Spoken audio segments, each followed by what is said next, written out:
मेरा तुझको सौंपता,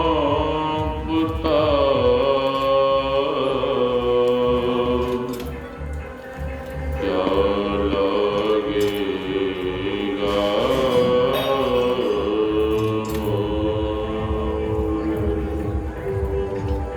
आसन पर आसीन परमाराध्य सद्गुरु महाराज के युगल चरणों में कोटि कोटि नमन। इस पावन मंच पर विराज रहे पूज्य संत चरण, इस ज्ञान यज्ञ में पधारे हुए पूज्य गुरुजन, सत्संग प्रेमी महानुभावों, माताओं एवं भक्तिमती बहनों, आप सबों के भीतर विराज रहे परमात्मा स्वरूप आत्मा को हम वंदन करते हैं। सिय राम में सब जग जानी, करो प्रणाम जोरि जुग पानी। यही भाव लिए हम आप सत्संग ज्ञान रूपी गंगा में अवगाहन कर अपने तन, मन और अंतकरण को शुद्ध तथा पवित्र बनावे। बज रहा है उधर घुमा हुआ है ना, बज रहा खूब बज रहा है, घुमा जलवाई इधर दुर्गंध आ रही है। धूमना अगरबत्ती में आग में जला।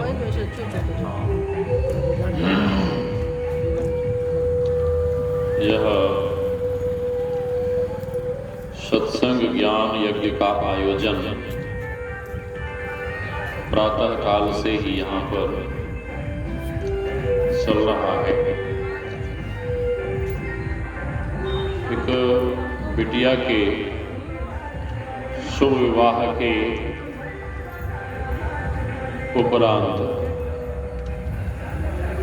यह सत्संग कार्यक्रम गुरु महाराज के प्रिय भक्त आदरणीय श्री भरतलाल बाबू के नतनी का शुभ विवाह सुसंपन्न हुआ है और नाना जी के भीतर ऐसी इच्छा रही कि हमारे बाल गोपाल सब घर बार के दायित्व को संभाल लिया। सभी लोग अपने काम धंधों में लग गए, अपने कारोबार रोजगार को संभाल लिया, करने लगे। कोई जॉब में लगे, कोई घर को संभाल रहे हैं। जब सभी लोग अपने पैर पर खड़े हो जाते हैं तो गार्जियन को बहुत प्रसन्नता होती है। हमारे भरतलाल बाबा को बहुत प्रसन्नता हुई है। तो बुजुर्ग, लेकिन भीतर में बहुत उत्साह, उमंग, बहुत श्रद्धा, निष्ठा, संत महात्माओं के प्रति अगाध प्रेम और उन्हीं के श्रद्धा निष्ठा के फलस्वरूप आज यहाँ दूर दूर से संत महात्मा लोग आकर पधार कर उनके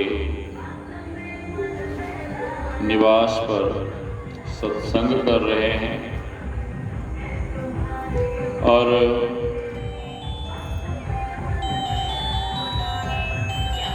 ये आंचल कुमारी प्रोफेसर साहब की तरफ, हाँ, ये आंचल दीदी जी, उनके तरफ से यह सत्संग, और उनकी बिटिया का नाम है ऋचा कुमारी, उनके बालक का नाम है शशांक शेखर, नाती ऋषि कुमार, भरतलाल बाबा के सभी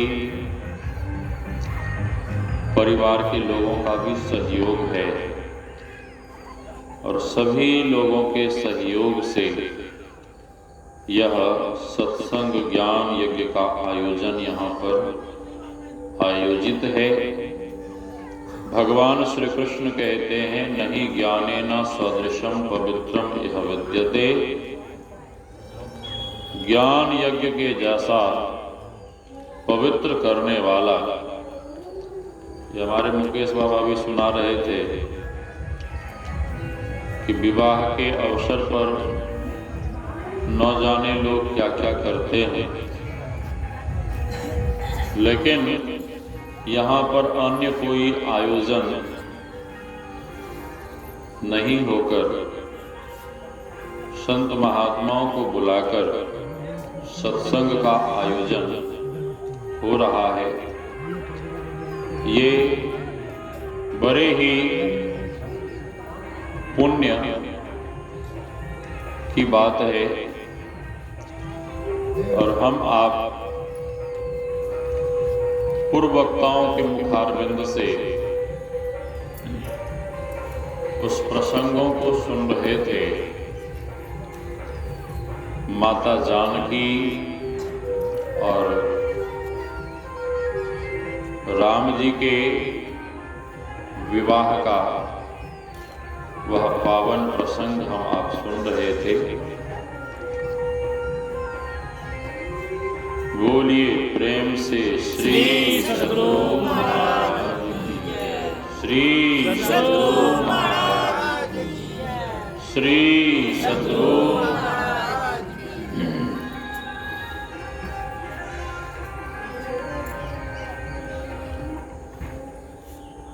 महर्षि विश्वामित्र महाराज अवध में पधारे हैं। अचानक अनायास बिना आमंत्रण बिना निमंत्रण के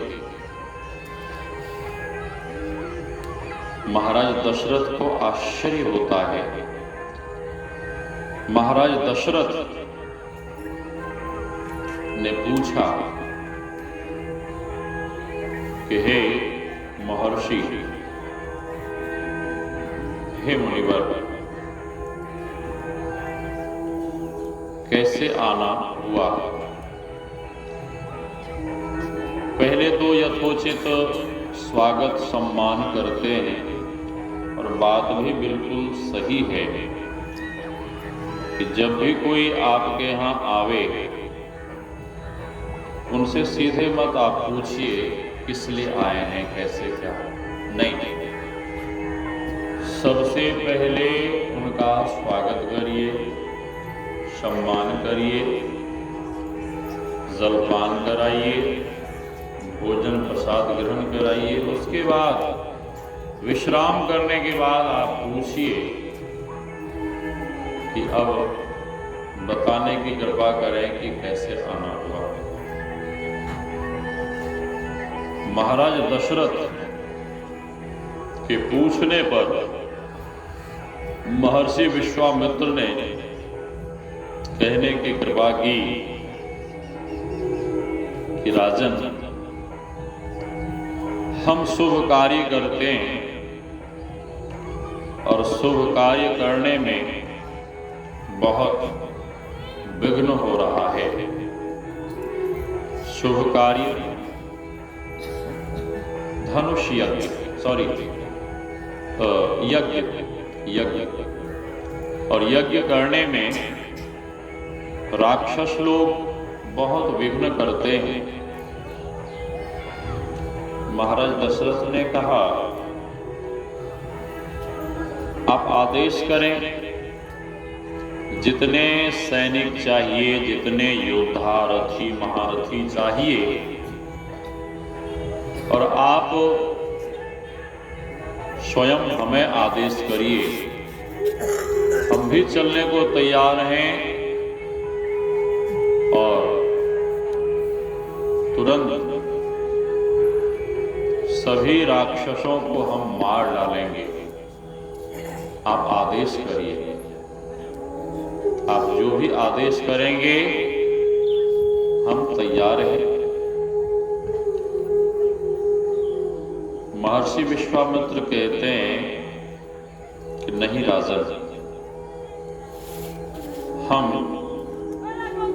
मारने वाले को नहीं, हम मारने वाले को लेने नहीं आए,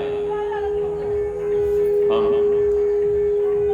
वध करने वाले को, मारने वाले को लेने नहीं आए। महाराज दशरथ ने पूछा कि फिर आप किन्हें लेने आए, किनको लेने आए? महर्षि विश्वामित्र कहते हैं कि राजन, हम मारने वाले को नहीं, हम मारने वाले को लेने नहीं आए हैं राजन, फिर आप किन्हें लेने आए हैं? तो महर्षि विश्वामित्र कहते हैं कि हम तो तारने वाले को लेने आए हैं। तारने वाले, तारने वाले कौन है? तारने वाले कौन है? राम लक्ष्मण। हाँ, राम जी। राम जी हमें श्री राम और लक्ष्मण चाहिए, श्री राम और लक्ष्मण चाहिए। महाराज दशरथ सुनते ही मानो ऐसा लगा कि महाराज दशरथ के शरीर, महाराज दशरथ निष्प्राण जैसे हो। हाँ हाँ, महाराज दशरथ ने कहा कि हे मुनिवर, आपने मांगा तो सही, लेकिन आपको मांगना नहीं आया, मांगना नहीं आया। हाँ, राम और लक्ष्मण तो हमारी दोनों आंखें हैं, और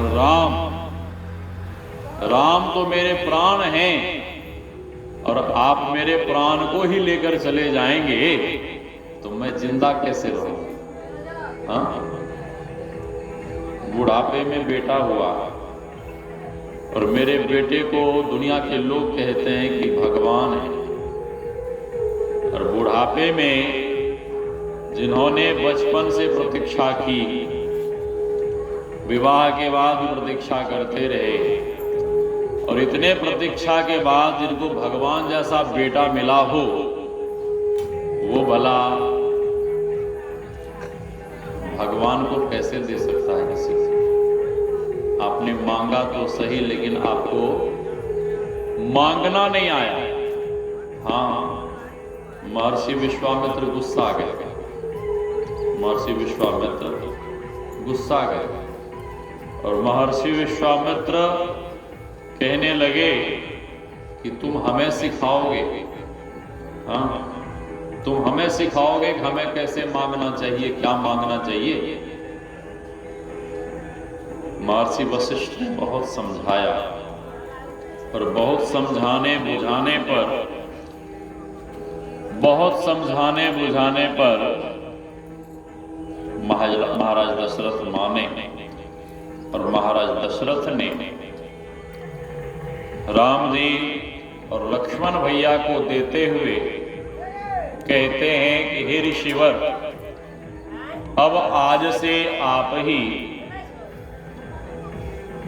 राम और लक्ष्मण दोनों के आप ही सब कुछ हैं, माता पिता गुरु सब कुछ आप ही हैं, और आप इनका पूरा ख्याल रख। महर्षि विश्वामित्र ने कहा ठीक है। तो वहां से राम जी को लक्ष्मण भैया को लेकर निकले, और जैसे ही निकले, कहां जा रहे थे राम जी? कहां जा रहे थे? अयोध्या। राम जी जा रहे थे यज्ञ संपन्न करवाने के, यज्ञ संपन्न सफल करवाने के लिए, मतलब शुभ कार्य करने के लिए जा रहे थे। और जब भी कोई व्यक्ति शुभ कार्य करने को आगे बढ़ता है तो बीच में कोई ना कोई विघ्न बाधा हो जाती है। हाँ हाँ, शुभ कार्य में विघ्न बाधा। जैसे ही शुभ कार्य को आगे बढ़े तो मार्ग में ही विघ्न बाधा के रूप में कौन मिल गई? तारका। तारका तारका मिल गई। और गुरुदेव कहते हैं इस विघ्न को जल्दी हटाओ, खत्म करो इसको। हाँ, खत्म करो विघ्न को, हटाओ मार्ग से। जैसे ही आदेश मिला तो राम जी तारका का वध कर देते हैं और वहां से आगे बढ़ते हैं। यज्ञ सफल करवाते हैं। मारीच, बाहु, बहुत सारे राक्षस विघ्न डालने आए, भगवान सबका उद्धार करते हैं। रात्रि विश्राम के समय राम जी गुरु महाराज के चरण दबा रहे थे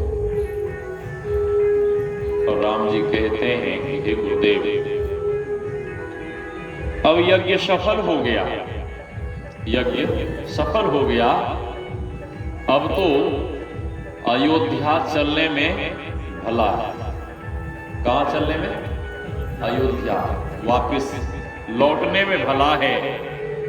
लेकिन गुरु महाराज कहते नहीं, अयोध्या चलने में भला नहीं है, अब तो मिथिला चलने में भला है। कहां? जनकपुर, मिथिला चलने में भला है। तो भगवान ने पूछा कि वहां से कोई चिट्ठी पत्री आई है गुरुदेव, कोई निमंत्रण क्या है वहां पर?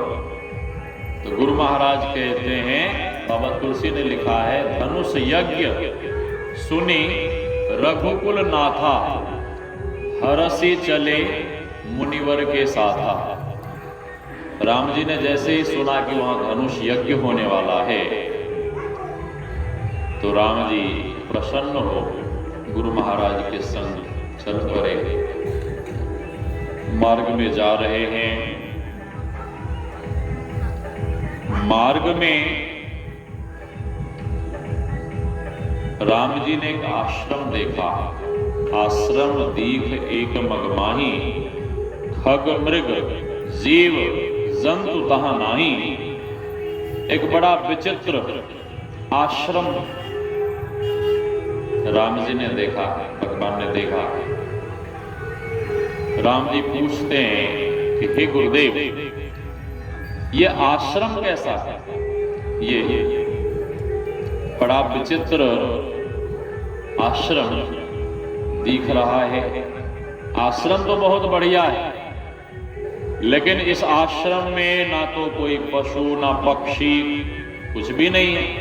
खग मृग जीव जंतु तहां नाही। ये बीरावान सुनसान, और इस आश्रम के सामने में ये शिलाखंड, जो पत्थर है, ये पत्थर भी बड़ा विचित्र दिख रहा है, ये शिलाखंड। तब गुरु महाराज ने कहा कि हे राम, इस आश्रम के तरफ तो कोई नहीं देखता, तुम क्यों देख रहे हो? इस आश्रम के तरफ तो कोई नहीं देखता, तुम क्यों देख रहे हो? तो भगवान कहते हैं कि गुरु महाराज, हे गुरुदेव, जिसके तरफ कोई नहीं देखते, हाँ, जिसके तरफ कोई नहीं देखता है, उसके तरफ मैं देखता हूं। श्री सद्गुरु महाराज। कौन कह रहे हैं? भगवान। भगवान श्री राम कह रहे हैं कि जिसके तरफ कोई नहीं देखते, उसके तरफ मैं देखता हूं। महर्षि विश्वामित्र कहते हैं कि हे राम, जब तुमने पूछ ही लिया तो मैं बता देता हूं। अगरबत्ती हटाइए, इसको हटाइए। मैं धूमना जलाने के लिए बोला था, तो सबसे बेकार होता है ये जला हुआ मोबिल डाला जाता है इसमें। धूमना, आग पे जो धूमना होता है वो जलाइए ना। श्री सद्गुरु महाराज की हटाइए उसको, बिल्कुल हटाइए।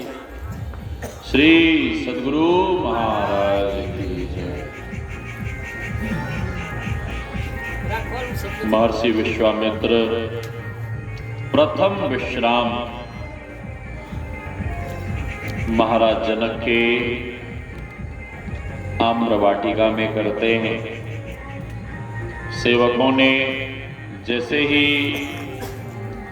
महाराज जनक को सूचना दिया कि महर्षि विश्वामित्र के संग 2 दिव्य सुंदर राजकुमार आए हैं, तो महाराज जनक बिल्कुल भागे भागे गए और महर्षि विश्वामित्र सहित राम जी को लक्ष्मण भैया को स्वागत सम्मान के साथ भवन में ले गए। महाराज जनक विचार करने लगे, महाराज जनक विचार करने लगे कि राम जी को कहां रुकाऊंगा, जब ये इतने सुंदर राजकुमार मेरे इस धनुष यज्ञ में पधारे हैं, तो इनके लिए रहने के लिए भवन भी तो सुंदर होना चाहिए ना। महाराज जनक सोचने लगे कि कहां रुकाऊं। महाराज जनक को लगा कि जनकपुर में सबसे सुंदर भवन, सबसे सुंदर महल जानकी का है। किनका? माता सीता का। सबसे सुंदर महल। हाँ, महाराज जनक गए और माता जानकी से कहते हैं कि बेटी तुम अपना भवन खाली कर दो। तुम अपना,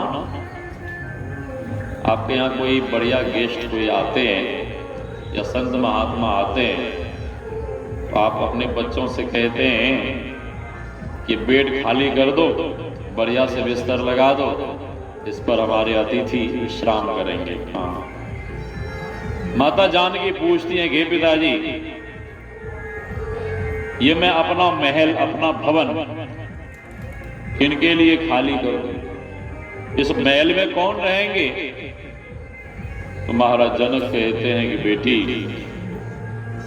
इस तुम्हारे महल में, दिव्य सदन में, सुंदर भवन में राम जी रहेंगे। कौन रहेंगे? माता जानकी पूछती है कि हे पिताजी मैं तो राम जी के लिए अपना भवन खाली कर दूंगी, लेकिन मैं कहां रहूंगी? मैं कहां रहूंगी? हाँ, महाराज जनक कहते हैं कि बेटी तुम अपना महल, तुम अपना भवन तो राम जी के लिए खाली कर दो, तुम्हारे भवन में राम जी रहेंगे और तुम स्वयं राम जी के हृदय भवन में विराज। श्री राम जी के हृदय, हाँ, आपके हृदय भवन में भगवान तब विराजेंगे, आपके हृदय भवन में भगवान तब रहेंगे जब आपका हृदय भवन खाली होगा, और आपका हृदय भवन भरा रहेगा तो भगवान कैसे रहेंगे? मुश्किल है। आपका हृदय किस चीज से भरा है? आपका हृदय किस चीज से भरा है? आपका अंतःकरण किस चीज से भरा है? आपका हृदय छल से भरा है, आपका हृदय कपट से भरा है, आपका हृदय ईर्ष्या द्वेष से भरा है, आपका अंतःकरण पाखंड से भरा है। और जब इतनी भयानक भयानक सेनाओं से आपका हृदय भवन भरा रहेगा तो भगवान आपके हृदय भवन में कैसे विराजेंगे, कैसे पधारेंगे? मुश्किल है, असंभव है। आपको अपने हृदय भवन में भगवान को पधराना है तो सबसे पहले अपने अंतःकरण को शुद्ध करिए, पवित्र करिए, हाँ, साफ करिए। जैसे कि मां शबरी ने भगवान के आने के लिए नित्य मार्ग बुहारती, रास्ते को साफ करती, पुष्प बिछाती और वर्षों तक प्रतीक्षा करती रही। वर्षों तक ये क्रम चलता रहा और समय पाकर भगवान पधारे। रात्रि के समय राम जी, लक्ष्मण भैया गुरु जी की चरण सेवा कर रहे हैं। चरण सेवा हम आप सुन रहे थे ना। गुरु जी जब विश्राम करने चले जाते थे, जब गुरु जी सो जाते थे, तब भगवान विश्राम करने जाते और गुरु जी के जगने के पहले राम जी जग जाते। किस लिए? किस लिए? सेवा के लिए, सेवा के लिए। अभी के जमाने में सेवक बहुत दिखते हैं, सेवक बहुत दिखते हैं, लेकिन सेवा कम दिखती है। हाँ, सेवा कम दिखती है, सेवक ज्यादा दिखते हैं। राम जी कहते हैं, गुरुदेव लक्ष्मण नगर देखना चाहते हैं। लक्ष्मण नगर देखना चाहते हैं। तो गुरुदेव ने कहा कि ठीक है, भेज दो, भेज दो। राम जी कहते हैं, गुरुदेव मैं भी संग में चला जाऊं। क्यों? तुम क्यों जाओ? तो राम जी कहते हैं कि मैं संग में जाऊंगा तो जल्दी से लक्ष्मण को घुमा फिरा कर लेकर आ जाऊंगा, ताकि आपकी समय से सेवा कर पाऊं। और देखने का मन तो राम जी को भी है कि हम भी जनकपुर देखें, लेकिन डायरेक्ट नहीं बोल रहे हैं, क्योंकि मर्यादा की मूर्ति है ना। हाँ, घुमा के बोल रहे हैं कि लक्ष्मण नगर देखना चाहते हैं। हाँ, तो तुम क्यों जाना चाहते हो? तो राम जी ने कहा कि लक्ष्मण लड़का है, लक्ष्मण बच्चा है, और वो कहीं घूमने जाएगा, घूमता ही रह जाएगा, तो आपकी सेवा में कमी हो जाएगी। इसलिए मैं भी संग में जाऊंगा और जल्दी घुमा फिरा के, ठीक है, गए घूमने। और जैसे ही जनकपुर घूमने को निकले और राम जी के सौंदर्य माधुर्य को जब जनकपुर वासियों ने देखा तो सब एक टक से देखते रह गए। हाँ, एक टक से देखते रह गए। और वहां की माताएं, बहनें, वहां की सखियां, जानकी जी की सखियां जब देखी तो वो सभी देखती रह गई और एक तरफ से एक स्वर से प्रार्थना करने लगी कि हे गणेश जी, हे भगवान, जानकी जी को यदि कोई वर मिले तो जानकी जी को यही वर मिले और कोई दूसरा वर ना मिले। हाँ, एक सखी कहती है, गरीब बहन, वो देखो जो श्याम वर्ण के वो कौशल्या नंदन श्री राम। हाँ, लक्ष्मण जी को लगा कि उतनी दूर अयोध्या से, उत्तर प्रदेश से नेपाल आ गए, उतनी दूर से यहां आए और यहां की माताएं, बहनें मेरी मां का भी नाम जानती हैं। दूसरी सखी कहती, अरे बहन, वो जो गौर वर्ण के हैं वो सुमित्रा नंदन लक्ष्मण है, लक्ष्मण है।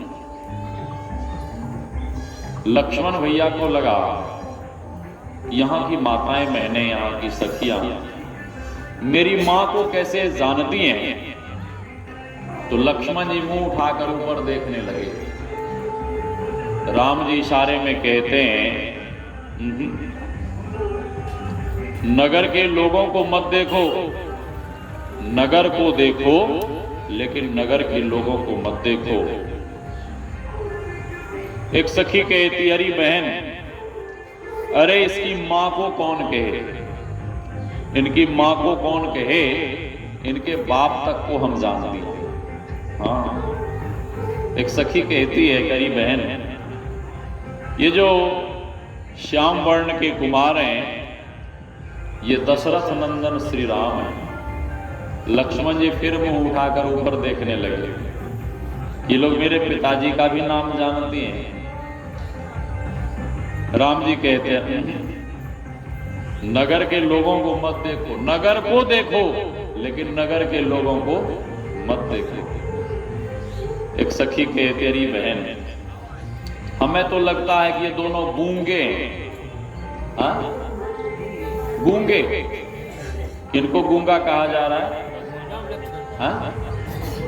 जिनके लिए बाबा तुलसी ने लिखा है, बिनु पग छु चलई सुनई बिनु काना, जो भगवान बिना पांव के चलते हैं, हाँ? बिना कान के, बिना कान के सुनते हैं। सुदामा जी जा रहे थे,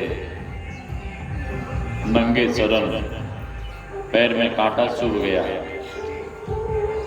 और इतनी पीड़ा होने लगी कि जमीन पे बैठ गए। सुदामा जी आवाज देने लगे, अरे कोई है मेरा मित्र, मेरे सखा, कोई मेरे प्रेमी, कोई है, जल्दी से आओ, मुझे बहुत पीड़ा हो रही है, कष्ट हो रहा है, कोई मेरा कांटा निकाल दो, मेरे कांटे को निकाल दो। भगवान उधर ही रथ पर बैठकर जा रहे थे और भगवान सारथी से कहते हैं, रथ रोको, रथ रोको, कोई मुझे पुकार रहा है। हाँ, भगवान रथ से उतरकर भागे भागे गए और सुदामा जी के चरण को पकड़कर अपनी गोदी में लेते हैं और अपना मुख लगाकर अपने दांत से उस कांटे को पकड़कर खींच लेते हैं। हाँ, खींच लेते हैं। भगवान जब वापिस रथ पर आए तो सारथी ने पूछा कि हे प्रभु, आपको किसी ने पुकारा तो पहले मुझे सुनना चाहिए ना, मैंने तो सुना नहीं कि आपको किसी ने पुकारा, पहले मुझे सुनना चाहिए। आप पहले कैसे सुन गए, आप तो मेरे पीछे बैठे थे ना, मैं आपके आगे था, पहले मुझे सुनना चाहिए। भगवान कहते हैं कि मानवों के बीच से ही कोई मानव, कोई भक्त मुझे पुकारता है, दुनिया के लोगों के बीच से ही कोई दीनहीन दुखी भक्त मुझे पुकारता है, लेकिन दुनिया वाले बाद में सुनते हैं, पहले मैं सुनता हूं। कौन कह रहे हैं? भगवान श्री कृष्ण, पहले मैं सुनता हूं। और यदि पहले दुनिया वाले ही सुन लेंगे तो मुझे दीन दयालु कौन कहेंगे? हाँ, राम जी गुरु महाराज के पास आते हैं, उनकी सेवा पूजा करते हैं। धनुष यज्ञ का समय, बिल्कुल समय हो गया, सभी लोग सभा में पहुंचे, देश विदेश के राजे महाराजे आए, सभी लोग पहुंचे और सभी लोगों ने क्रम क्रम से प्रयत्न करना शुरू किया। सभी लोग धनुष को उठाना चाहते थे, लेकिन कोई भी उस धनुष को हिला तक नहीं पाए। तब महाराज जनक ने देखा कि पूर्ण ब्रह्म परमात्मा राम जी के रूप में यहां विराजमान है। श्री सद्गुरु महाराज राम जी के रूप में यहां विराजमान है, नर शरीर धारण कर यहाँ पूर्ण ब्रह्म परमात्मा विराजमान है। जिनसे धनुष हिल नहीं सकता, वो हिले बिना मानते नहीं, और जिनसे धनुष हिल सकता है वो अपनी जगह से उठ नहीं रहे। एकदम शांताकारम भुजग शयनम पद्मनाभम सुरेश्वरम, एकदम शांत होकर बैठे हैं। महाराज जनक ने देखा कि लक्ष्मण भैया भी यहीं पे हैं, वो शेषावतार हैं, और महाराज जनक को लगा कि लक्ष्मण जी का सुयस डंडे के समान है और राम जी का सुयस झंडे के समान है, और जब तक डंडा खड़ा नहीं होगा तब तक झंडा फहरेगा कैसे। 26 जनवरी आने वाला है ना, हाँ, 26 जनवरी के दिन जब लोग झंडा फहराते हैं विद्यालय में, तो झंडा फहराने के समय सबसे पहले क्या करते हैं, डंडा को खड़ा करते हैं, बांस डंडा को खड़ा करते हैं। डंडा खड़ा करने के बाद फिर झंडा फहराते हैं ना। हाँ, जनक जी, महाराज जनक को लगा कि जब तक लक्ष्मण जी खड़े नहीं होंगे तब तक राम जी भी खड़े नहीं होंगे, और लक्ष्मण जी को खड़ा करने के लिए कुछ इस तरह की बातें करनी पड़ेगी, तब लक्ष्मण जी थोड़े गुस्से वाले हैं, शेषावतार हैं, और महाराज जनक को लगा कि 2-4 गुस्से की ही बातें कर दो, और 2-4 गुस्से की बातें जब हो जाएगी तो लक्ष्मण जी अपने आप खड़े हो जाएंगे, और लक्ष्मण जी जब खड़े हो जाएंगे तो राम जी भी खड़े हो जाएंगे। तो महाराज जनक ने कह दिया, आज मुझे पता लग गया कि ये धरा वीरों से विहीन हो गई। और जैसे ही महाराज जनक ने ऐसा कहा तो लक्ष्मण भैया बिल्कुल उछल पड़े। लक्ष्मण भैया ने कहा, ए महाराज जनक, आपके सिवा और कोई इस तरह की बातें करता तो मैं उसकी जिह्वा खींच लेता, और जिस सभा में रघुवंशी हों उस सभा में इस तरह की कोई बात करने की हिम्मत करे, ऐसा हो नहीं सकता। बहुत सारी बातें, आप मेरे पिता के तुल्य हैं, इसलिए मैं आपसे कुछ कह नहीं सकता, कुछ कर नहीं सकता। आप इस धनुष की बात कर रहे हैं, मैं पूरी पृथ्वी को गेंद के तरह उछाल सकता हूं, इस धनुष को कुकुरमुत्ते छत्ते के जैसे तोड़ सकता हूं। श्री सद्गुरु महाराज। राम जी कहते हैं कि शांत लक्ष्मण, शांत हो जाओ, बैठ जाओ। लेकिन लक्ष्मण भैया बैठ नहीं रहे, शांत नहीं हो रहे। तब राम जी पूछते हैं कि लक्ष्मण, तुम जो इतना बोल रहे हो, तुम जो इतना डिंग हाँक रहे हो, क्या तेरे भीतर इतनी शक्ति है? तेरे भीतर इतनी शक्ति है? लक्ष्मण भैया कहते हैं, नहीं प्रभु। तो राम जी कहते हैं, बैठ जाओ, बैठ जाओ, डिंग हाँकने से क्या फायदा, बैठो बैठो। लक्ष्मण भैया बैठ गए। अब गुरु महाराज देख रहे हैं कि महाराज जनक बड़े दुखी हैं। महाराज जनक को दुखी देख महर्षि विश्वामित्र कहते हैं, उठहु राम भंजहु भव चापा, मेटहु तात जनक बरि ताबा। हे राम उठो, भंजहु भव चापा। भव का अर्थ क्या होता है डॉक्टर साहब? संसार। भव संसार। हे राम उठो, भंजहु भव चापा। भव के चाप को अर्थात आवागमन के चक्र को मिटा दो, और महाराज जनक के संताप को, दुख को दूर कर दो। आदेश मिलते ही राम जी उठे, गुरु महाराज को प्रणाम किए। धनुष के पास जैसे ही पहुंचे, राजे महाराजाओं ने बहुत उपहास किया, और सभी राजाओं ने एक तरफ से प्रार्थना की कि हे गणेश जी, हे शंकर भगवान, हे भोलेनाथ, मुझसे जब धनुष नहीं उठा तो इनके द्वारा भी धनुष नहीं उठना चाहिए, और इसने यदि कहीं उठा ली तो हम लोगों की बड़ी हंसी होगी, बदनामी होगी। हाँ, इनसे नहीं उठना चाहिए। एक दुष्ट आदमी था, भगवान की आराधना किया, तप किया, भगवान प्रसन्न हो गए। भगवान स्वयं नहीं गए, भगवान ने एक देवता को भेज दिया कि जाओ तुम ही जाकर उसे वरदान दे दो, लेकिन एक ही वरदान देना, 2-4 नहीं देना, एक ही वरदान देना। देवता ने कहा ठीक है। वो गया और उस दुष्ट आदमी से कहता है कि जो भी मांगना है मांगो, लेकिन एक ही मांगना, दूसरा कुछ नहीं, एक ही वरदान मांगना। अब वो दुष्ट आदमी सोचने लगा कि एक ही वरदान, मैं इतने दिनों तक तप किया और एक ही वरदान हमें मिलेगा, चलिए कोई बात नहीं है।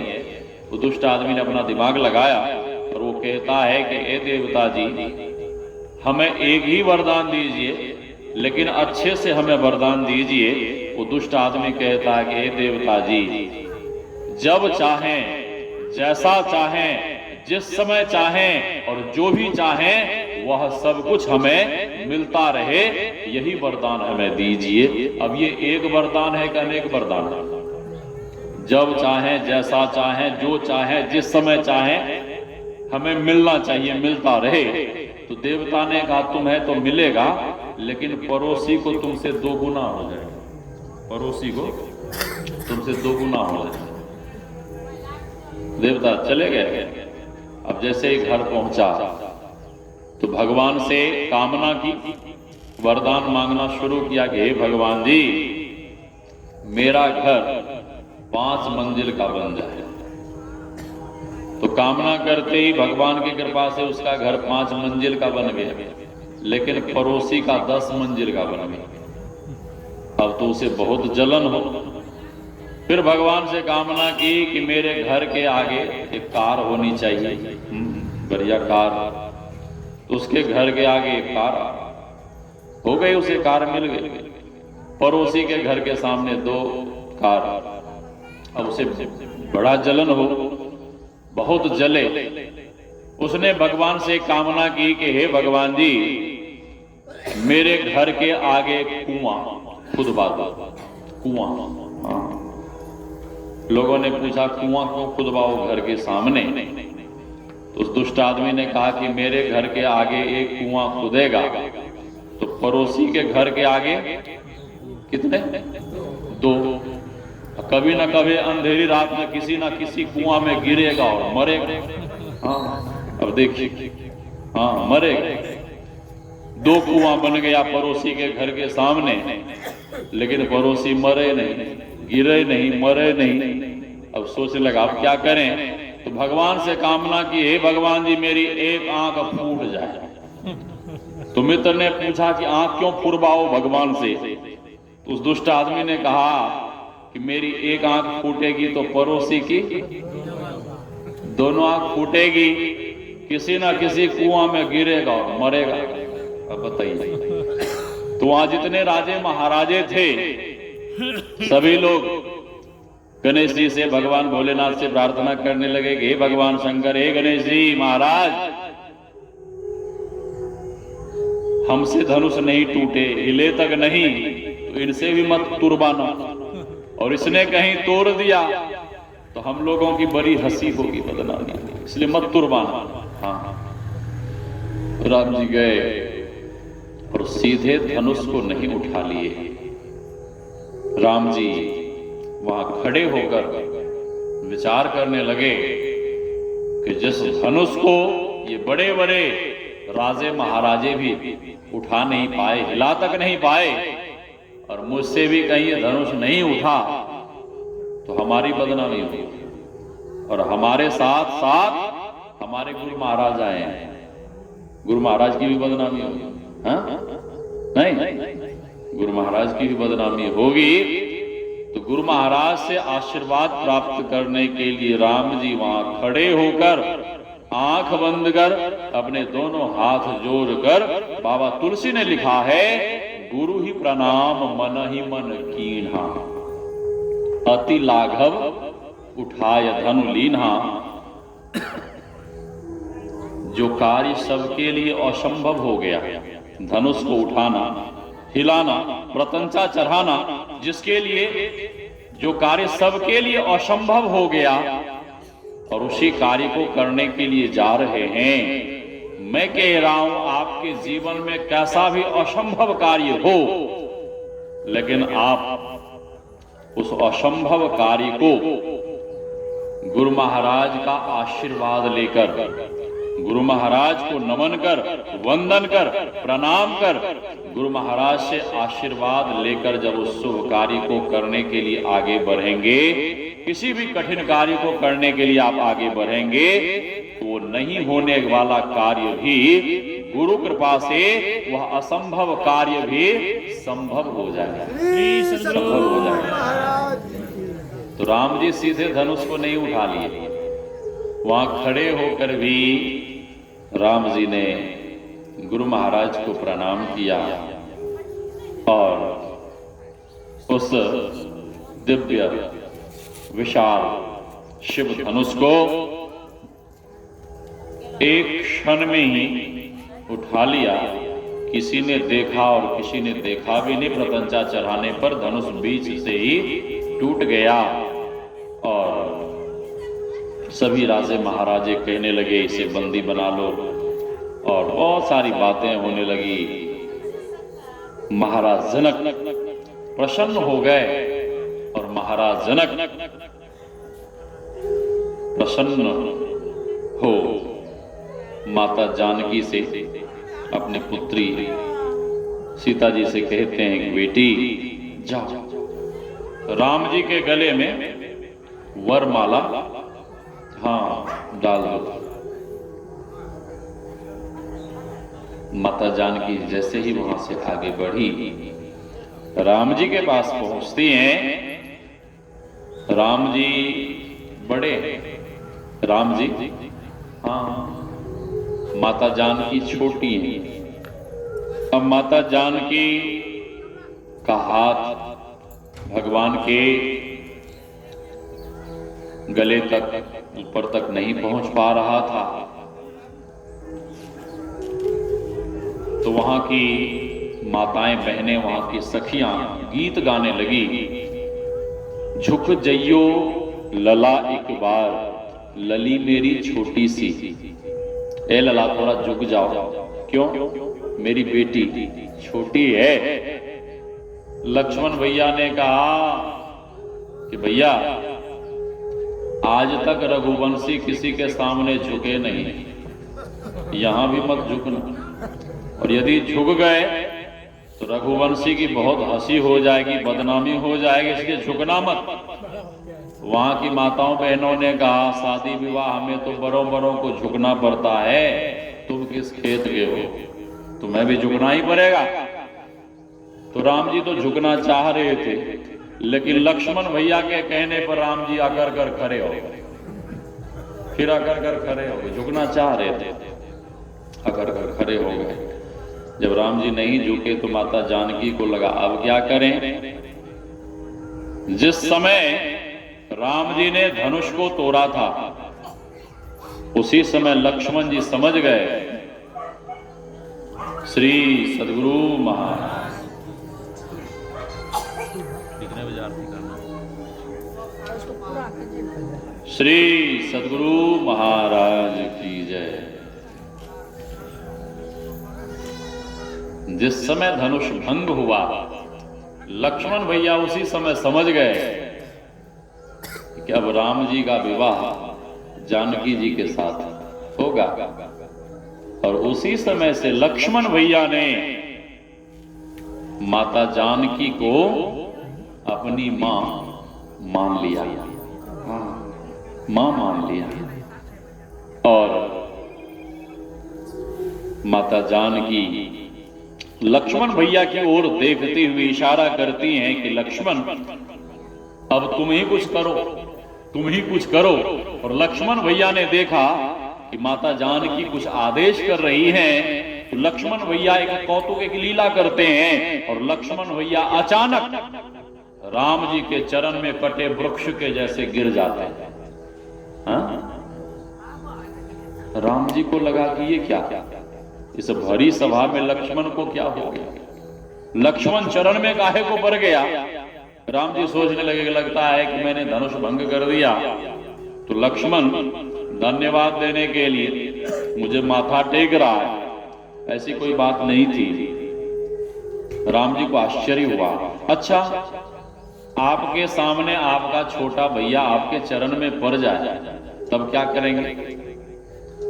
अचानक आपके चरण में पड़ जाए, गिर जाए, तब आप क्या करेंगे?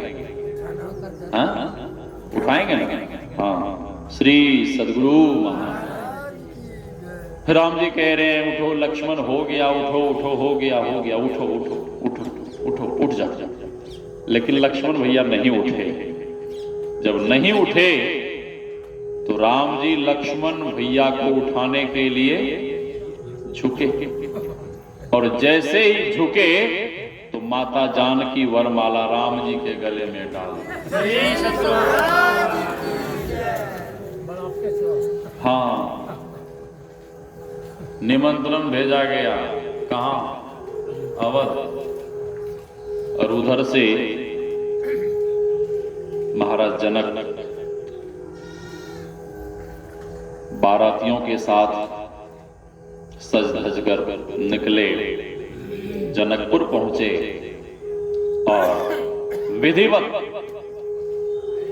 महाराज जनक के चारों पुत्रों का सुविवाह सुसंपन्न हुआ। हाँ, विवाह तो खूब बढ़िया से हुआ। विवाह के समय सभी लोग बड़े खुश थे, बहुत प्रसन्न थे। लेकिन जब विदाई की घड़ी आई तो जनकपुर के सभी लोग रोने लगे, और सबसे अधिक महाराज जनक रोने लगे। महाराज जनक रोने लगे, क्यों? इसलिए कि पिता को यदि किन्हीं से अधिक प्रेम होता है, पिता को यदि सबसे अधिक किन्हीं से प्रेम होता है तो पिता को सबसे अधिक प्रेम अपनी प्यारी बिटिया से होता है। हाँ, जनकपुर की सखियां, माताएं, बहनें, सभी लोग माता जानकी को विदा कर रही हैं। माता जानकी पालकी में बैठने जा रही हैं। उस समय का जो दृश्य है, जरा आप उसका दर्शन करिए। माता जानकी का एक शरण पालकी में, माता जानकी का एक शरण पालकी में है, दूसरा चरण धरा पे है, और माता जानकी रो रही है। माता जानकी चारों तरफ देख रही हैं, अपनी दृष्टि घुमा घुमा के कि जनकपुर के लोग रो रहे हैं। माताएं, बहनें, सखियां सभी लोग रो रही हैं। सभी लोग तो रो रहे हैं, सभी लोग रोते हुए तो दिख रहे हैं, लेकिन मेरे पिता महाराज जनक कहीं नजर नहीं आ रहे हैं। मेरे पिता महाराज जनक कहीं भी नजर नहीं आ रहे हैं। माता जानकी को लगा कि मेरे पिता महाराज जनक मेरे बिछुरन की घड़ी में ऐसा कुछ कर तो नहीं लिया। जब भी बिटिया के विवाह का समय नजदीक आता है तो माँ पिता को 15 दिन पहले से रोना आता है। क्यों रोना आता है? इसलिए कि अब बिटिया पराए घर चली जाएगी, बिटिया पराई हो जाएगी।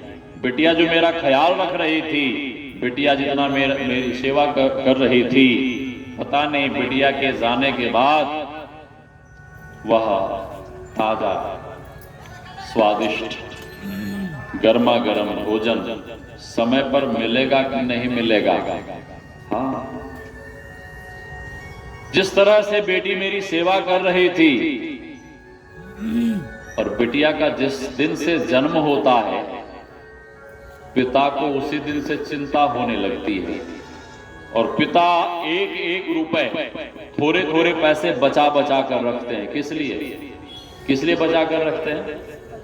हाँ, कि मेरी बिटिया जब शयानी हो जाएगी और मेरी बिटिया के विवाह का समय जब आएगा और विवाह में वह रुपए काम आएगा और बिटिया का धूमधाम से विवाह करवाऊंगा। बिटिया जब बड़ी हो जाती है, इतनी सेवा करती है, इतनी सेवा करती है, किसी कारणवश पिता दुखी रहता है, नाराज रहता है, तो बिटिया बिल्कुल गले से लिपट कर पूछने लगती है कि पिताजी आपको क्या हो गया, आप इतने दुखी क्यों हैं, आप उदास क्यों हैं।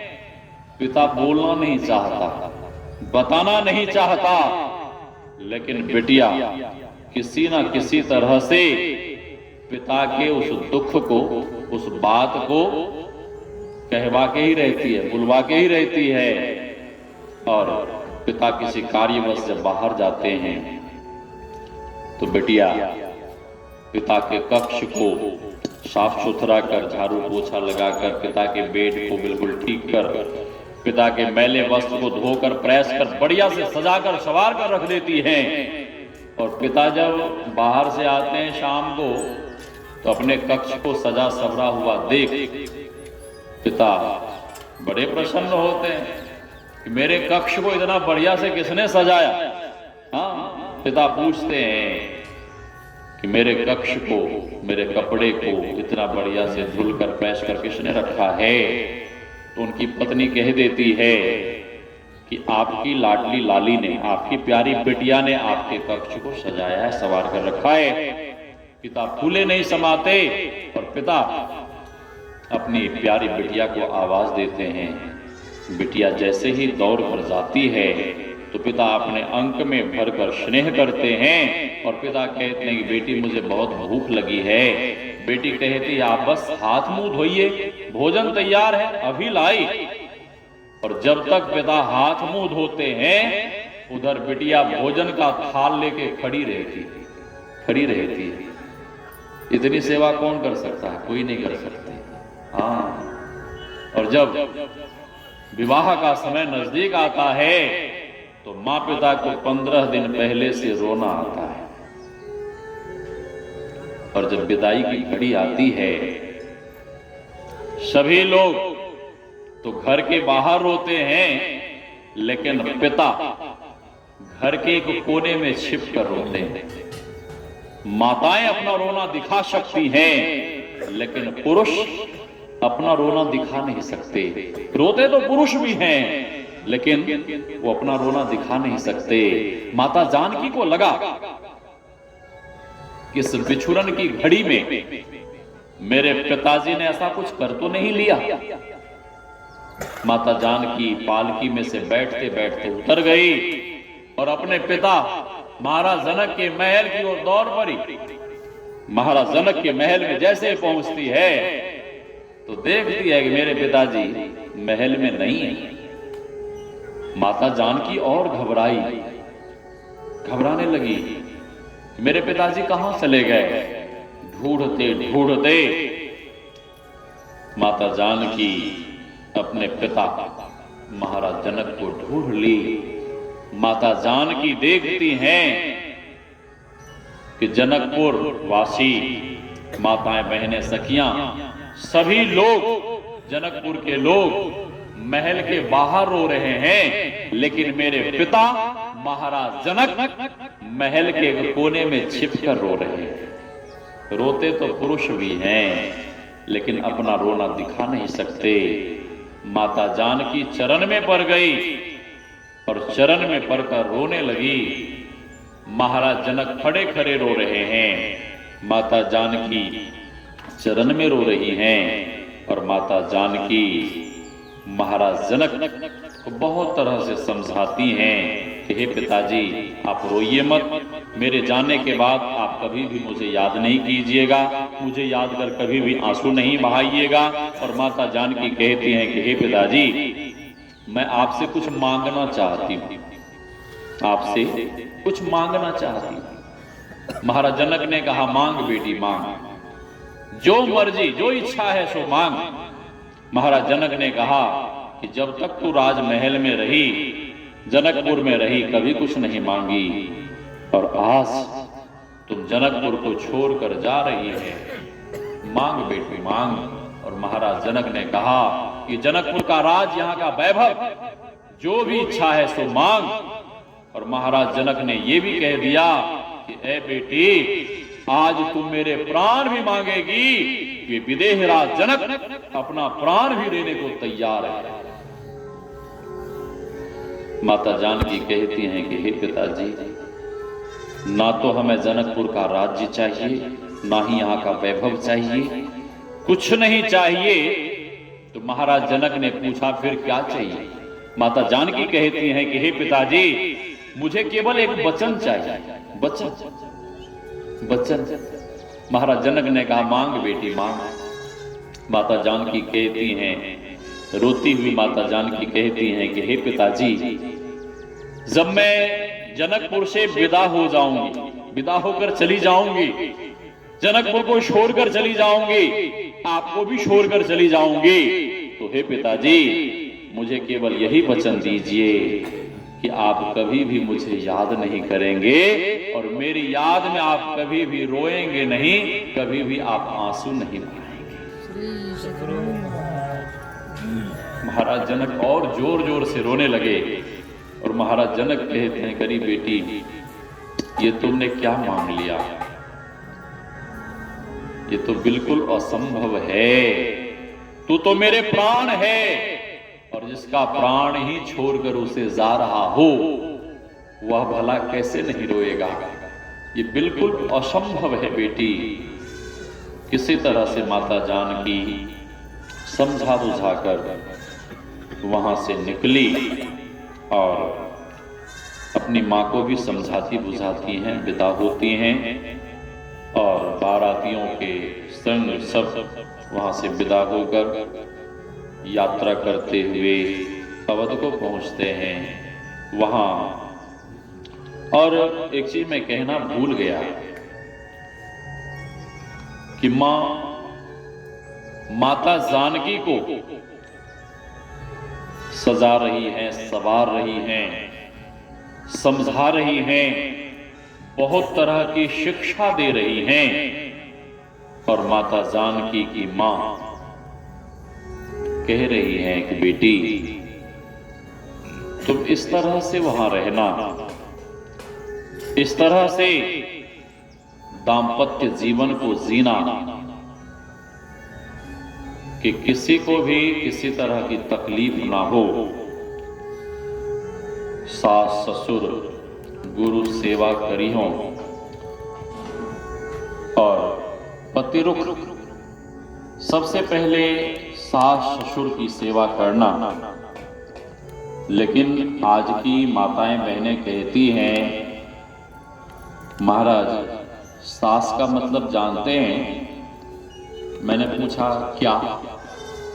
तो आज की माताएं बहनें, आज की बहुएं कहती हैं, सास का मतलब होता है जो सांस नहीं लेने दे। सास का मतलब जो सांस नहीं लेने दे। ये बिल्कुल गलत अर्थ है, ये बिल्कुल गलत बात है। यदि बहू सास को अपनी मां मान ले, सास को अपनी मां मान ले, फिर कहीं कोई दिक्कत नहीं है। और सास भी अपनी बहू को बेटी बना ले तो फिर कहीं कोई दिक्कत हो ही नहीं सकती है। लेकिन सास क्या करती है? बहू को बहू और नौकरानी समझती है और बहू भी अपने सास को बिल्कुल सास के जैसा व्यवहार करती है। यहीं पे बातें बिगड़ जाती है। तो अच्छा व्यवहार रखना चाहिए, सास को माँ की तरह मानना चाहिए, माँ के ही जैसे सेवा करनी चाहिए और पति जैसा आदेश दें, जैसा वे चाहें उस तरह से करना चाहिए। सुदामा जी की पत्नी सुशीला, सुशीला एक बहुत बड़े संत, बहुत बड़े ऋषि की पुत्री, किनकी बेटी थी? श्री सद्गुरु महाराज गर्गाचार्य जी महाराज की बेटी थी सुशीला। हाँ, और गर्गाचार्य जी महाराज ने संकल्प किया था, उन्होंने शास्त्रार्थ का आयोजन, और इस शास्त्रार्थ में जो विजयी होंगे उन्हीं के साथ मैं अपनी बिटिया का विवाह करूंगा। और उस शास्त्रार्थ में सुदामा जी विजयी हुए। सुदामा जी उस समय के बहुत बड़े विद्वान थे, पंडित ब्राह्मण। कौन? सुदामा जी। हाँ, सुदामा जी विजयी हुए। और अमीरों के साथ तो बहुत लोग जाते हैं, लेकिन सुदामा जी गरीब हैं। 2-4 लोग गए साथ में बाराती के रूप में, और सुदामा जी जब भेंटा स्वरूप कुछ खोजने लगे देने के लिए सुशीला को, तो कुछ नहीं मिला। घर के कोने में देखा कि पुरानी साड़ी थी तो नहीं, लेकिन मैली हो गई थी, सिकरी हुई साड़ी। वही साड़ी लेकर उठाकर अपने पैकेट में भर लिए। बड़े पेश नहीं होते थे उस टाइम में, अपने पैकेट में भर लिए। विवाह सुसंपन्न हुआ। और वहां से जब लौटे तो नए नए जो भी वस्त्र मिले थे रथ पे ही उतार कर रख दिए, और अपने पुराने वस्त्र को फिर धारण किए। और वहां से आगे बढ़ने के पहले सुदामा जी को लगा कि सुशीला को कुछ देना चाहिए। अब तो हम उधर से बाहर आ गए हैं, विवाह मंडप से, गर्गाचार्य जी महाराज के घर से भी बाहर आ गए हैं। सुदामा जी अपने पैकेट में हाथ डालते हैं तो वही सिकुड़ी हुई मैली साड़ी निकालते हैं और सुशीला को दे देते हैं। अब हो गया खत्म, हम देख लिया आपका प्रसाद। श्री सद्गुरु महाराज, श्री सद्गुरु महाराज की। सुदामा जी कहते हैं कि सुशीला, मुझे पता है कि तू ऐसी वैसी नारी नहीं है, ऐसे वैसे बाप की बेटी नहीं है। मुझे पता है कि बहुत बड़े विद्वान, बहुत बड़े ऋषि, बहुत बड़े महर्षि, बहुत बड़े संत की तू बेटी है। गर्गाचार्य जी महाराज की बेटी है, जो भगवान के गुरु उनकी बेटी है। तो ये वस्त्र मेरे तरफ से भेंट उपहार है, और तो मैं देखते ही समझ जाना चाहिए। यदि मैं समझाऊंगा तो तुम्हारे पिता गर्गाचार्य जी महाराज के सम्मान को ठेस पहुंचेगा, क्योंकि तू भी विद्वान की बेटी है। तो मुझे समझाने की जरूरत नहीं है, तुझे तो देखते ही समझ जाना चाहिए। और सुशीला भी ऐसी वैसी नारी नहीं थी, तुरंत उस वस्त्र को लेती है। हाँ, अपने बहुत सारे स्वर्ण आभूषण उतार कर वो भी रथ पर रख देती है कि जब मेरे पति इस हाल में हैं तो मैं ये स्वर्ण आभूषण ये सब कैसे धारण करूं। वस्त्र तो नहीं उतारी, लेकिन उसी नए वस्त्र के ऊपर वो पुरानी मैली साड़ी ओढ़ ली। हाँ, ओढ़ ली। क्यों? कि जब मेरे पति इस स्थिति में हैं, लेकिन आजकल की माताएं बहनें होती तो कहती कि तुम्हें जैसे रहना हो रहे, तुम्हें जैसे जीना हो जी, लेकिन मैं उस तरह से नहीं रह सकता। हाँ, तो नारी का ये धर्म है, नारी का ये कर्तव्य है कि पति जैसे रहें, जिस स्थिति में रहें और जैसा कहें, पत्नी को वैसा ही करना चाहिए। हाँ, तो राम जी अवध में विराजने लगे, और राम जी माता जानकी को वहीं आनंद से विराजने दीजिए। कथा को मैं यहीं, इस प्रसंग को मैं यहीं विश्राम देना चाहूंगा। और यह सत्संग ज्ञान यज्ञ का आयोजन गुरु महाराज के प्रिय भक्त आदरणीय श्री भरतलाल बाबू अपनी नतनी के विवाह के शुभ अवसर पर विवाह के शुभ विवाह के उपरांत यह सत्संग ज्ञान यज्ञ का आयोजन रखा। तो आदरणीय श्री भरतलाल बाबू के लिए और उनकी जो नतनी है जिनका विवाह सुसंपन्न हुआ, उनकी नतनी के लिए और नतनी के जो दूल्हा बाबू हैं उनके लिए, दोनों दंपतियों के लिए मैं गुरु महाराज से प्रार्थना करता हूँ उनका दाम्पत्य जीवन आनंद में सुख में बीते, उनका दाम्पत्य जीवन भक्ति में। और यह सत्संग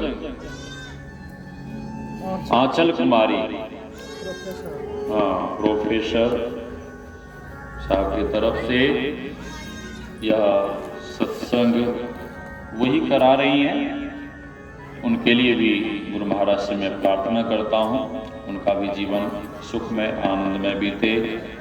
और उनकी लड़की का नाम ऋषा कुमारी, उनका जो बालक है शशांक शेखर, नाती ऋषि कुमार, सभी लोगों के लिए मैं गुरु महाराज से प्रार्थना करता हूँ आप सबों का जीवन सुखद समृद्ध भक्ति में बने।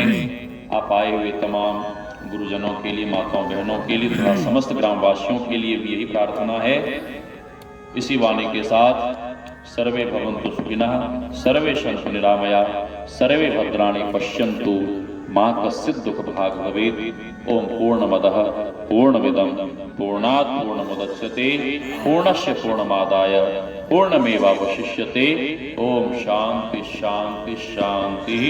श्री सद्गुरु महाराज की